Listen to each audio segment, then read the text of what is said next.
je souhaiterais aujourd'hui partager avec vous un message intitulé « Ne te fie pas à toi-même ». Le passage biblique d'aujourd'hui est tiré de Philippiens 3:10-16. Lisons-les ensemble. Ainsi je connaîtrai Christ, la puissance de sa résurrection et la communion à ses souffrances en devenant conforme à lui dans sa mort. Pour parvenir, d'une manière ou d'une autre, à la résurrection des morts. Ce n'est pas que j'ai déjà remporté le prix ou que j'ai déjà atteint la perfection, mais je cours pour tâcher de m'en emparer, puisque de moi aussi, Jésus-Christ s'est emparé. Frères et sœurs, je n'estime pas m'en être moi-même déjà emparé, mais je fais une chose, oubliant ce qui est derrière et me portant vers ce qui est devant. Je cours vers le but pour remporter le prix de l'appel céleste de Dieu en Jésus-Christ. Nous tous donc qui sommes mûrs, adoptons cette attitude et, si vous êtes d'un autre avis sur un point, Dieu vous éclairera aussi là-dessus. Seulement, là où nous en sommes, marchons dans la même direction et vivons en plein accord.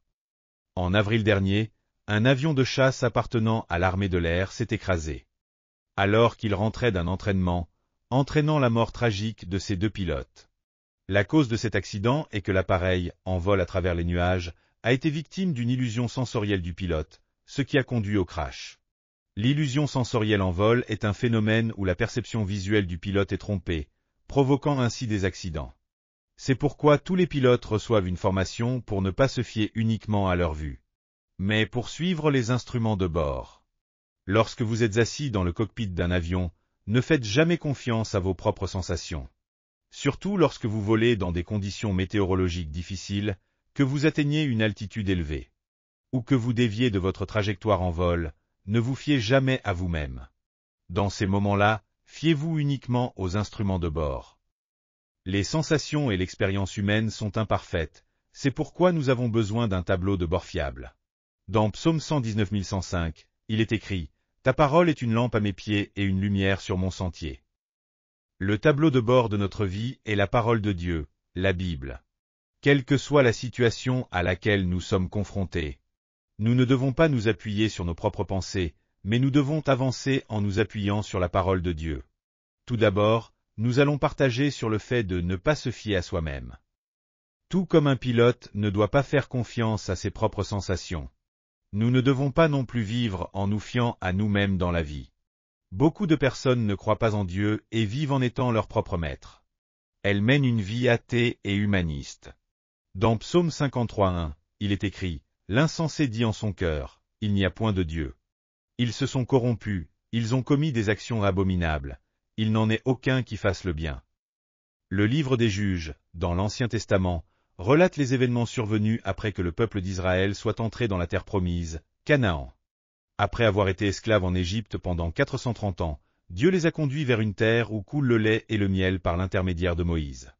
Mais une fois installés sur cette terre restaurée, les Israélites ont commis de nombreux péchés.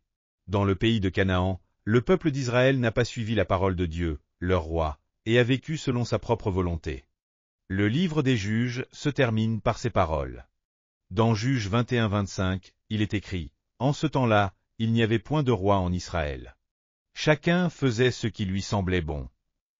Ils n'ont pas suivi la parole de Dieu et ont vécu selon ce qu'ils jugeaient juste. En conséquence, le peuple d'Israël s'est perdu dans des péchés indescriptibles.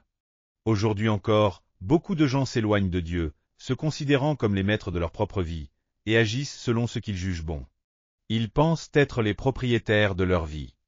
Mais dans Proverbe 16-25, il est écrit « Telle voie paraît droite à un homme, mais son issue, c'est la voie de la mort. » Celui qui ne suit pas la parole de Dieu et vit en étant son propre maître choisit le chemin de la mort.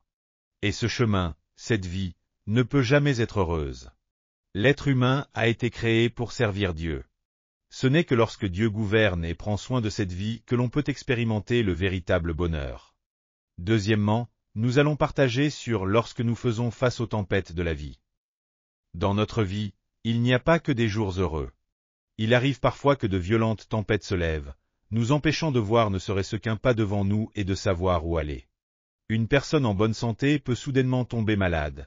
Une personne qui réussissait peut rencontrer un obstacle. Ou encore quelqu'un peut être frappé par une catastrophe soudaine et sombrer dans une grande tristesse. Mais quelle que soit la situation à laquelle nous faisons face, si nous nous appuyons sur nous-mêmes, nous finirons par échouer. David était un roi reconnu par Dieu et loué par son peuple. Pourtant, cela ne signifie pas que sa vie n'a été faite que de bons jours. La vie de David a été marquée par de nombreuses crises, mais chaque fois qu'il en affrontait une, il s'appuyait sur Dieu et expérimentait son secours. C'est pourquoi il confesse dans Psaume 23:4. Quand je marche dans la vallée de l'ombre de la mort, je ne crains aucun mal, car tu es avec moi, ta houlette et ton bâton me rassurent. Dans Psaume 119:50, il confesse également, c'est ma consolation dans ma misère, que ta parole me rende la vie. Lorsque les tempêtes de la vie se déchaînent, si nous nous appuyons sur Dieu, il calme la tempête par sa puissance et nous apporte une grande consolation. Dans Psaume 43:5, il est écrit « Pourquoi t'as battu, mon âme, et gémis-tu au-dedans de moi?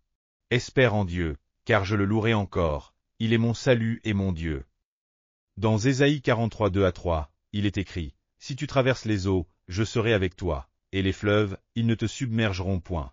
Si tu marches dans le feu, tu ne brûleras pas, et la flamme ne te consumera pas. Car je suis l'Éternel, ton Dieu, le Saint d'Israël, ton Sauveur. » Troisièmement, nous allons partager sur suivre la parole de Dieu. Tout comme un pilote fait confiance aux instruments de bord et les suit, nous devons croire en la Bible et la suivre. Dans Proverbe 16:9, il est écrit « Le cœur de l'homme médite sa voie, mais c'est l'Éternel qui dirige ses pas. » Dans Psaume 115:11, il est écrit « Vous qui craignez l'Éternel, confiez-vous en l'Éternel. Il est leur secours et leur bouclier. » Dans notre vie, des tempêtes surviennent fréquemment. Lorsque cela arrive, nous devons nous appuyer sur la parole de Dieu, qui est le tableau de bord que Dieu a donné à l'humanité. Si nous nous fions aux circonstances changeantes ou à notre expérience imparfaite, nous ne pourrons pas naviguer en toute sécurité. La Bible est appelée canon, un mot qui signifie règle ou norme. En anglais, elle est désignée par Bible ou canon. Le fait que la parole de Dieu soit notre norme dans la vie signifie qu'elle doit être au centre de tout. C'est parce que la parole de Dieu est le fondement absolu sur lequel repose toute notre existence.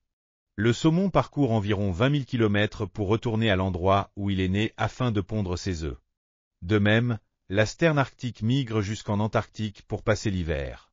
Puis retourne en Arctique au printemps suivant, parcourant ainsi une distance d'environ 70 000 km.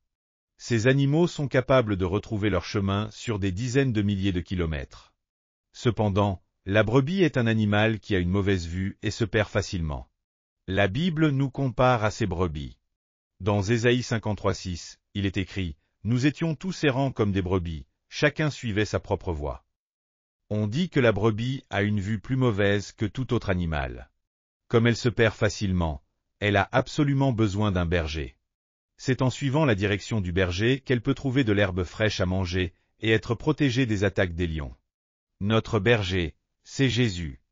Dans Jean 10:11, il est écrit « Je suis le bon berger. Le bon berger donne sa vie pour ses brebis. » Dans Jean 10:27, il est écrit « Mes brebis entendent ma voix, je les connais, et elles me suivent. » Puisque nous sommes les brebis de Jésus, nous devons suivre la voie de notre berger, Jésus-Christ. Dans Exode 13:21-22, il est écrit « L'Éternel allait devant eux, le jour dans une colonne de nuée pour les guider dans leur chemin, et la nuit dans une colonne de feu pour les éclairer, afin qu'ils marchent jour et nuit. La colonne de nuée ne se retirait point de devant le peuple pendant le jour, ni la colonne de feu pendant la nuit. » Le peuple d'Israël devait traverser un désert aride pour atteindre Canaan. Dans le désert, il n'y avait ni nourriture ni eau, et c'était un lieu rempli de tempêtes de sable imprévisibles, ainsi que de serpents et de scorpions venimeux. Mais il n'était pas seul. Dans Deutéronome 1:33, il est écrit « Il marchait devant vous sur le chemin pour vous chercher un lieu de campement, la nuit dans un feu, et le jour dans une nuée, afin de vous montrer la route que vous deviez suivre. » Lorsque le peuple d'Israël traversait ce désert dangereux, Dieu lui-même le guidait ainsi. Aujourd'hui encore, lorsque nous traversons le désert de la vie, Dieu nous promet qu'il nous guidera. Dieu nous guide par sa parole, et lorsque nous suivons sa parole, il nous accorde de bonnes choses. Dans Proverbe 16:20, il est écrit « Celui qui est attentif à la parole trouve le bonheur, et celui qui se confie en l'Éternel est heureux. » L'apôtre Paul dit dans Philippiens 3:14 « Je cours vers le but pour remporter le prix de la vocation céleste de Dieu en Jésus-Christ. » Paul avait un but de vie clair et vivait selon la parole de Dieu. Nous aussi, nous devons vivre avec un objectif clair, en suivant la parole de Dieu. Même si des vents violents et des tempêtes surviennent dans notre vie, si nous nous appuyons sur la parole de Dieu et avançons, Dieu lui-même dirigera nos pas et nous accordera la paix dans notre vie. Alléluia! Avez-vous reçu beaucoup de grâce à travers la parole? Je vous bénis de tout mon cœur au nom du Seigneur pour que vous soyez de plus en plus armés de la parole de Dieu et remplis du Saint-Esprit, afin que vous meniez une vie victorieuse dans ce monde. Si vous avez aimé cette vidéo, n'oubliez pas de vous abonner à la chaîne, d'activer les notifications et d'appuyer sur le bouton j'aime. Cela nous aide beaucoup à préparer plus de vidéos remplies de grâce. Et aussi laissez vos sujets de prière dans les commentaires. Notre équipe priera avec vous devant Dieu. Nous nous retrouverons avec joie dans la prochaine vidéo. Que Dieu vous bénisse grandement.